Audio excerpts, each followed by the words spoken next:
मिर्जापुर पहुंचे समाजवादी पार्टी के प्रदेश अध्यक्ष श्यामलाल पाल का शबरी स्थित एक लैंड में जोरदार स्वागत किया गया। कार्यकर्ताओं को संबोधित करने पहुंचे थे प्रदेश अध्यक्ष। उन्होंने मीडिया से वार्ता करते हुए कहा कि इस देश में गरीबी, दलित और पिछड़ों को उनका अधिकार दिलाने के लिए सपा के राष्ट्रीय अध्यक्ष कटिबद्ध है और इसी के तहत संविधान मान की स्थापना की जा रही है।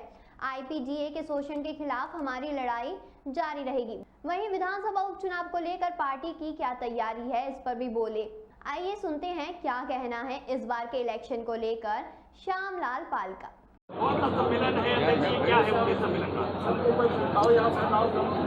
आज के सम्मेलन का उद्देश्य है इस देश में शोषण करने वालों के खिलाफ और वंचित लोगों के लिए जो भारतीय संविधान में जगह दी गई है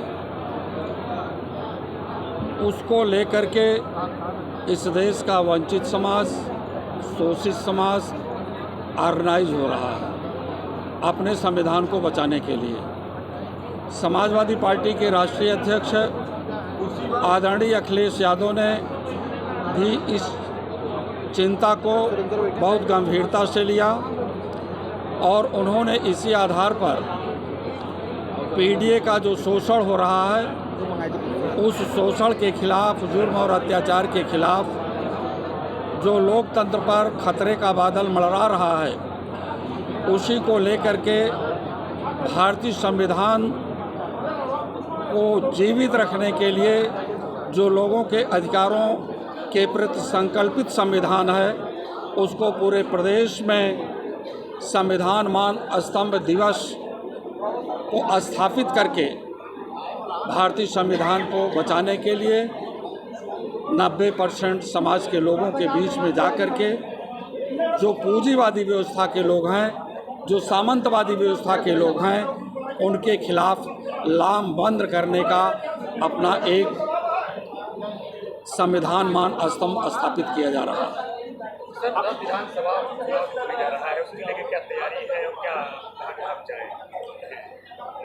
आने वाले उपचुनाव को लेकर के जो हमारी तैयारी लोकसभा के चुनाव की थी वही तैयारी विधानसभा के लिए भी है।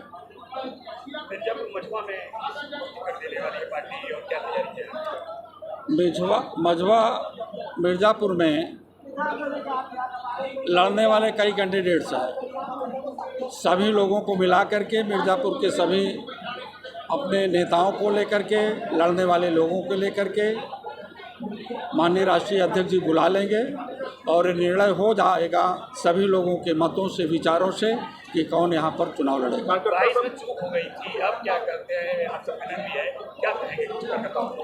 22 में चूक नहीं हुई थी, बेईमानी हुई थी। पूरे प्रदेश में बेईमानी हुई थी। 22 में पूरे प्रदेश में बेईमानी हुई थी। 22 में चूक नहीं हुई थी हमारे कार्यकर्ताओं से। और वही चीज़ इन्होंने 2024 के लोकसभा के चुनाव में किया। आपने देखा इसी मिर्ज़ापुर जनपद में जहां पर EVM मशीनें रखी गई थी, पीछे का दरवाज़ा तोड़ा गया और EVM में तमाम सारे हेरफेर हुए।